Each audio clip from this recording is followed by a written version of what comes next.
ছাত্ৰ-ছাত্ৰীসকল, আজি আমি এটা নতুন পাঠ আৰম্ভ কৰিম। স্থানাংক জ্যামিতি। কিতাপৰ ৭ম অধ্যায় স্থানাংক জ্যামিতি। এই স্থানাংক জ্যামিতি অধ্যায়ত আমি প্ৰথমতে দূৰত্ব সূত্ৰ উলিয়াম। দূৰত্ব সূত্ৰ মানে হ'ল সমতলত কোনো দুটা বিন্দুৰ মাজৰ দূৰত্ব নিৰ্ণয় কৰিব লাগে। যি দূৰত্ব নিৰ্ণয় কৰা হ'ব সেইটোৱে হ'ব দূৰত্ব সূত্ৰ। আমি সমতল এখন লৈছোঁ, x আৰু y'। এই অক্ষৰেখা দুডাল সাপেক্ষে এইখন যিখন সমতল হ'ব, এই সমতলত আমি দুটা বিন্দু ল'ম। ধৰা হ'ল এটা বিন্দু P বিন্দু আৰু এটা বিন্দু Q বিন্দু। P বিন্দুৰ স্থানাংক x1, y1 আৰু Qৰ স্থানাংক x2, y2। এতিয়া P, Q বিন্দু সংযোগ কৰিলোঁ।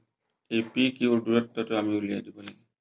দূৰত্ব উলিয়াবলৈ আমি Pৰ পৰা x অক্ষৰ ওপৰত এডাল লম্ব আঁকিলোঁ আৰু Qৰ পৰা x অক্ষৰ ওপৰত এডাল লম্ব আঁকিলোঁ। এইটো হ'ব QN, দুডালেই লম্ব। যিহেতু দুডালেই লম্ব হৈছে, গতিকে এই দুডাল সমান্তৰাল হ'ব। PN আৰু QN সমান্তৰাল হ'ব। আন এডাল লম্ব আঁকিম Pৰ পৰা QNৰ ওপৰত, ধৰা হ'ল PK লম্ব আঁকিলোঁ। গতিকে এইটো এটা লম্ব। এতিয়া যদি PM OXৰ ওপৰত লম্ব হয়, তেতিয়াহ'লে Pৰ স্থানাংক x1, y1 হ'লে OM = x1 হ'ব আৰু PM = y1 হ'ব। ON = x2 হ'ব আৰু সেইদৰে QN = y2 হ'ব। তাৰপিছত PM লম্ব OX আৰু QN লম্ব OX অঁকা হ'ল। তাৰপিছত আন এডাল লম্ব PK লম্ব QN অঁকা হ'ল। এতিয়া OM = x1, PM = y1, ON = x2 আৰু QN = y2। এতিয়া আমি PK উলিয়াব লাগে। PK = কি হ'ব? PK হ'ব MN হ'ব। কিয় হ'ব? কাৰণ এই দুডাল সমান্তৰাল হয়। PK = MN। এতিয়া MNৰ মান কেনেকৈ কৰিম? ONৰ পৰা OM খিনি বিয়োগ কৰি দিম। ON - OM। এতিয়া আমি ONৰ মান জানো। ON মানে হ'ল x2 আৰু OM মানে হ'ল x1। সেইদৰে আমি এবাৰ QK উলিয়াম। QK বা KQ। KQ মানে কি? KQ মানে হ'ল QNৰ পৰা KN বিয়োগ। QNৰ পৰা KN খিনি বিয়োগ কৰিলে KQ পোৱা যাব।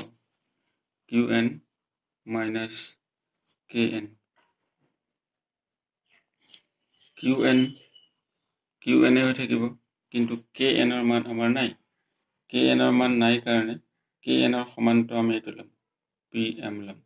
কাৰণ এই দুডাল সমান্তৰাল যিহেতু, গতিকে KN = হ'ব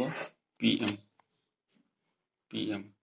এতিয়া QNৰ মান আমাৰ আছে। QN মানে y2 আৰু PM মানে হ'ল y1। এতিয়া এইটো এটা সমকোণী ত্ৰিভুজ।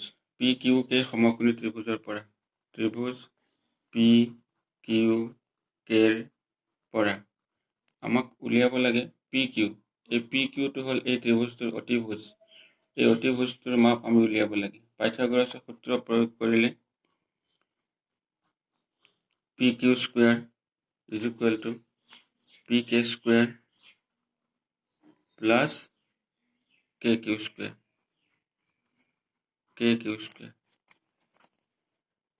এতিয়া ইয়াৰ পৰা PQ যদি উলিয়াওঁ, বৰ্গমূল কৰিব লাগিব। বৰ্গমূল হ'লে PK² প্লাছ KQ²।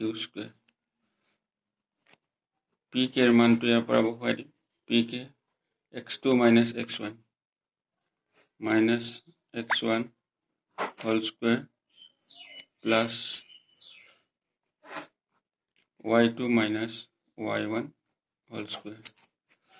গতিকে এইটোৱে হ'ল